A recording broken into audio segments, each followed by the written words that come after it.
Brought to you by Penguin.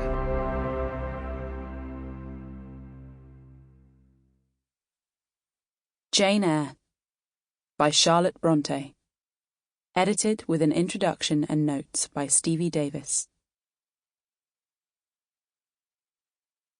Introduction. New readers are advised that this introduction makes the details of the plot explicit. At Gateshead, a 9-year-old orphan on a bitter day curls up with a book in a window bay, is discovered and struck, fights back, and is locked in a terrifying red room by her aunt. At Lowood, the little rebel, dispatched to a starvation diet in the charge of a hypocritical minister, is proclaimed a liar and makes one friend, Helen Burns, who dies in her arms of tuberculosis. At Thornfield, grown up, a governess, poor, obscure, plain and little, asserts her equality with the patrician Rochester, loves and is loved by him, only to be confounded by the existence of a lunatic wife in the attic.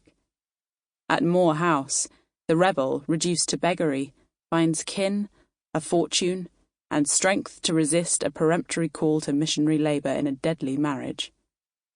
At Ferndean, the rebel returns to a Rochester blinded and mutilated, and, reader, I married him.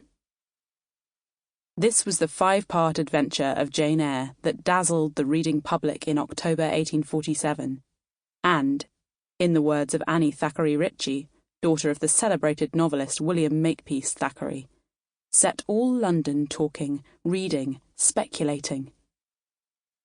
Annie Ritchie, then a child, confessed that she and her sisters had taken it without leave, read bits here and read bits there, been carried away by an undreamed-of and hitherto unimagined whirlwind. George Smith, Charlotte Bronte's young publisher, remembered beginning the manuscript one Sunday morning. The story quickly took me captive. Before 12 o'clock my horse came to the door, but I could not put the book down.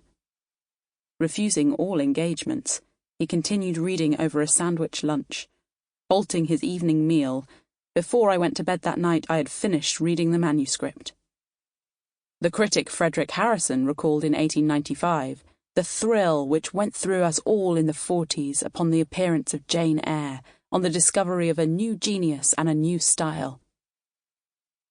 What was the secret of Jane Eyre's magical success? And what inspired the backlash against the novel as a dangerous and sexually arousing feminist manifesto, a burning testament of impermissible rage which breathed the revolutionary fire of Chartism and the European revolutions of the late 1840s? Jane Eyre spoke with too personal a voice to be ignored. Thackeray summed up the book's ability to enter the reader's inner space and touch the heart when he asked, after Charlotte Bronte's early death, which of her readers has not been her friend?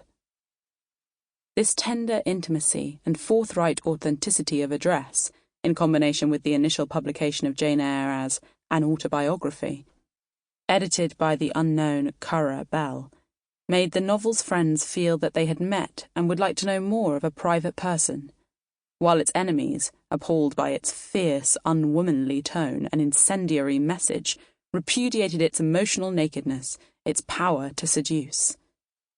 The voice of Jane Eyre spoke of erotic passion, lower caste aspiration, and female rage in a period when political radicalism was threatening the boundaries of staple order.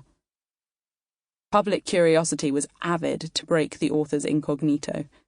The Brontë sisters had adopted male-sounding pseudonyms because they were aware of the prevalent double standard of literary criticism, which meant that a woman writer could not hope for just evaluation. But the puzzle only inflamed the public desire to unmask the private self that had originated Jane Eyre. Was Currer Bell a man or a woman? Or both? Was Currer Bell also Acton and Ellis Bell, Anne and Emily Brontë, whose Agnes Grey and Wuthering Heights would follow Jane Eyre into print in December of the same year? The influential novelist and critic George Henry Lewes intuited that the novel, from the depths of a struggling, suffering, much-enduring spirit, was a woman's composition. Sample complete. Ready to continue?